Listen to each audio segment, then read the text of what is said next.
अस्सलाम स्टूडेंट्स आज हम पढ़ेंगे क्लासिफिकेशन ऑफ लॉ की कितनी टाइप्स वगैरह सारा कुछ। ओके तो स्टूडेंट्स आज हम क्लासिफिकेशन ऑफ लॉ के अबाउट डिस्कस करेंगे। इस वीडियो में हम ये सारे लॉज के अबाउट थोड़ा थोड़ा पढ़ेंगे, इसके कॉन्सेप्ट क्लियर करेंगे। फर्स्ट है imperative law and divine law, जो गॉड मेड होते हैं। Positive law, man made law, criminal law, crime के रिलेटेड, सिविल लॉ, ये प्रॉपर्टी वगैरह के रिलेटेड होते हैं। सब्सटेंटिव लॉ ये राइट्स वगैरह के रिलेटेड, प्रोसीजर लॉ जिसमें प्रोसीजर होता है कोर्ट का, ईटीसी। कस्टमरी लॉ कस्टम के related oldest source of law. Conventional law agreement होता है बिटवीन पार्टीज के। नेशनल लॉ जो हमारे मतलब कंट्री के लिए होता है। इंटरनेशनल लॉ जो के रिलेशन करते हैं बहुत से कंट्रीज वगैरह, जो एग्रीमेंट वगैरह होता है बिटवीन। अच्छा नेचुरल लॉ ये भी गॉड मेड होता है। पब्लिक लॉ ये पब्लिक के लिए होता है, होल सोसाइटी। प्राइवेट लॉ ये वन पर्सन के साथ डील करता है। फिजिकल और साइंटिफिक लॉ ये बेसिकली गॉड मेड लॉ होता है, लेकिन इसको डिस्कवर किया जाता है, मैन डिस्कवर करते हैं इस लॉ को। तो बेसिकली आज हम सबके अबाउट पढ़ेंगे। सबसे पहले divine law, natural law, positive law और कस्टमरी लॉ।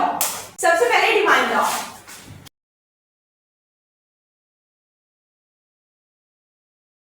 स्टूडेंट्स ये क्लासिफिकेशन ऑफ लॉ, इसमें आता है divine law, natural law, positive law and customary law.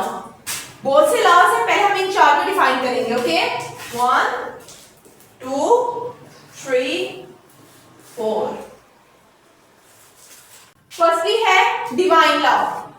Divine law basically God made law होता है, नॉट मेड बाय मैन, यानी कि man made law नहीं है। ये डिवाइन लॉ जो होता है ये अल्लाह ताला की तरफ से होता है। अनरिटन ये अनरिटन होता है, यूनिवर्सल होता है, यानी कि पूरी दुनिया में ये एक जैसा होता है, यूनिफॉर्म्ड होता है। हर एक को बाउंड है इसको फॉलो करने पर। अगर बाउंड नहीं करेंगे तो सैंक्शंस है बैक इसके, आखिरत में सैंक्शन इसकी मिलेंगी। अनचेंजेबल इसको कोई भी चेंज नहीं कर सकता, ये जैसा है वैसे ही रहेगा। ये नहीं है कि कोई भी इसको चेंज कर दे या फिर अलग अलग सोसाइटी में अलग अलग हो। नो, ये यूनिवर्सल है, एक जैसा है हर जगह, ये चेंज नहीं हो सकता। ये बेस्ड ऑन मोरालिटी पे बेस करता है और एथिक्स पे बेस करता है। ओके और इसमें हमारे रिलीजियंस के अबाउट चीजें होती हैं, जैसे हिंदूज, मुस्लिम, सिख, क्रिश्चियंस, मतलब ये सारे जो लोग होते हैं ना, मतलब इनके अपने अपने डिवाइन लॉ होते हैं जो कि इनको दिए जाते हैं बाय गॉड दिए जाते हैं इनको। नेक्स्ट आ जाता है नेचुरल लॉ। नेचुरल लॉ ये ओल्डेस्ट लॉ में कंसीडर किया जाता है, अर्लियर लॉ है ये भी यूनिवर्सल होता है। प्रिंसिपल्स यूनिवर्सल प्रिंसिपल है, गॉड मेड लॉ है, ये कोई मतलब ये भी अल्लाह ताला की तरफ से, गॉड की तरफ से लॉ दिया जाता है और यूनिवर्सल है, हर एक पर ये यूनिफॉर्म भी है। अनरिटन है, ये भी लिखा हुआ नहीं है। अनचेंजेबल चेंज कोई नहीं कर सकता। बेसिकली हम ये कह सकते हैं कि divine law and natural law same. Next आ जाता है positive law. Positive law man made law होता है। अच्छा डिवाइन लॉ मैन मेड नहीं था, ये मैन मेड होता है। ये रिटन लॉ होता है, ये अनरिटन था। डिवाइन लॉ अनरिटन था और पॉजिटिव लॉ रिटन है। ये चेंजेबल है, डिवाइन लॉ अनचेंजेबल था, पॉजिटिव लॉ चेंजेबल है। इसमें एक फोर्स होती है, कंपल्शन होती है और कि हम इसको फॉलो करें विदाउट मोरालिटी। इसमें कोई मोरालिटी नहीं होती, नो एथिक्स, कोई एथिक्स नहीं होती। ये जैसा है वैसे हमें फॉलो करना होगा। We can say that it is gun right law, कि मतलब ये फॉर एग्जांपल हम कह सकते हैं ऐसा लॉ है कि किसी के मतलब माथे पे गन रख के कहा जाए तुमने ये करना है तो ये करना है। वी कैन से ये ऐसे का लॉ है। इनफोर्सेबल ये इनफोर्सेबल बाय लॉ है, कोर्ट वगैरह, और बैक बाय सैंक्शन। अगर हम इसको फॉलो नहीं करते तो हमें सैंक्शंस मिलेंगी।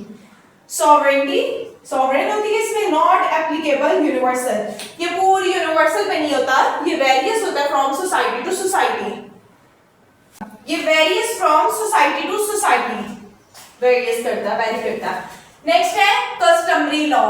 कस्टमरी लॉ जो है ये ओल्डेस्ट सोर्स ऑफ लॉ है, मेजॉरिटी अडॉप्शन है कि पुराना लॉ है सबसे और इसको मेजॉरिटी ने अडॉप्ट किया हुआ है। ऐसा नहीं है कि एक दो बंदे का ये कस्टम है तो वहां पे कह दिया हाँ ये कस्टम है। नो, इसको मेजॉरिटी अडॉप्शन जरूरी है इसके लिए।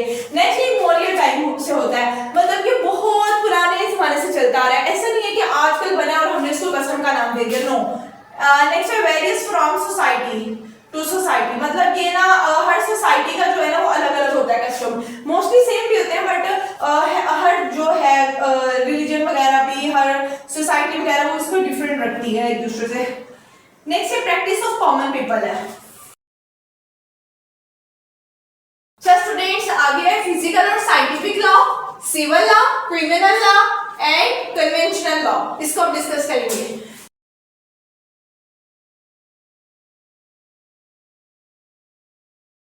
स्टूडेंट्स नेक्स्ट ये फिजिकल और scientific law, not manmade law. ये मैन-मेड लॉ नहीं होता, लेकिन ये डिस्कवर मैन ही करते हैं, ओके।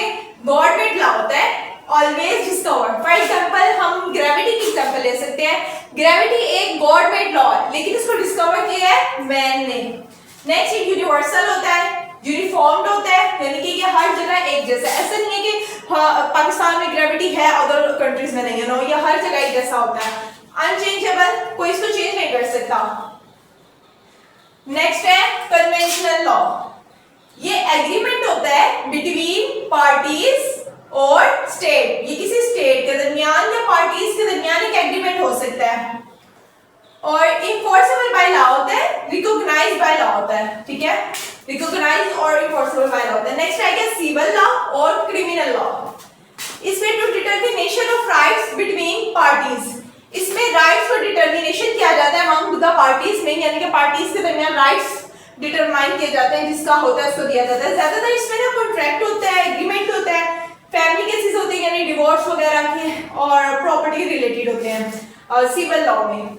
और इसमें राइट लिया जाता है सीपीसी 1908, सिविल प्रोसीजर कोड 1908। इसमें सिविल लॉ के अबाउट बहुत कुछ लिखा हुआ है, इसके लॉज के अबाउट लिखा है, इसमें संक्शन वगैरह सारा कुछ इसमें लिखा हुआ है सिविल प्रोसीजर कोड में। इसी तरह criminal law to punish the wrong doers, offenders के पनिश दी जाती है रॉन्ग डूअर्स को और ऑफेंडर्स को।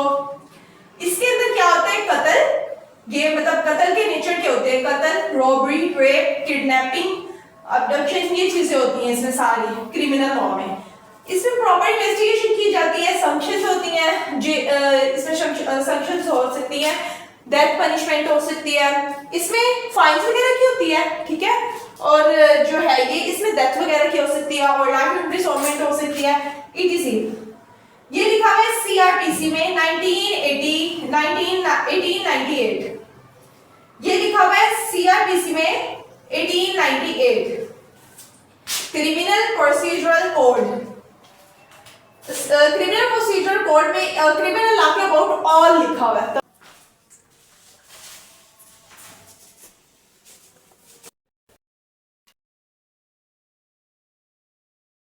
नेक्स्ट है public law and private law, procedural law and substantive law. Public law public at large, यानी कि ये पब्लिक एट लार्ज के ऊपर बेस करता है, रेगुलाइज रिलेशन बिटवीन पीपल। मतलब कि एक सोसाइटी के तमाम लोगों से ये रिलेशन कायम करता है। The whole society public place की होल सोसाइटी के साथ ये डील करता है। नेक्स्ट आता है प्राइवेट लॉ में पर्सनल राइट्स, कॉन्ट्रैक्ट आ जाता है, लॉ ऑफ ट्रैक्ट आ जाता है, प्रॉपर्टी लॉ आ जाता है। नेक्स्ट है प्रोसीजरल लॉ, ये इनडिफाइंड प्रोसीजरल और कोड, ये कोर्ट का प्रोसीजर जो है ना वो डिफाइन करती है। ये सीआरपीसी 1898 में बहुत अच्छे से लिखा है क्रिमिनल प्रोसीजरल कोड में। ये हमें बताती है सारे लॉ वगैरह के बारे में डिफाइन करती है, प्रोसीजर कैसा होना चाहिए, लिटिगेशन, प्रोसिक्यूशन वगैरह सब कुछ होता है इसमें। सेक्शंस वगैरह भी इसी में आती हैं। हमारी जो कोर्ट की सारी जो इंक्वायरी वगैरह का सिस्टम होता है, इसमें सब स्टार्टिंग होता है कि राइट से रिलेटेड होता है। ये पाकिस्तान पिनल कोड पीपीसी 1860 में लिखा हुआ है, 1860 में पाकिस्तान पिनल कोड।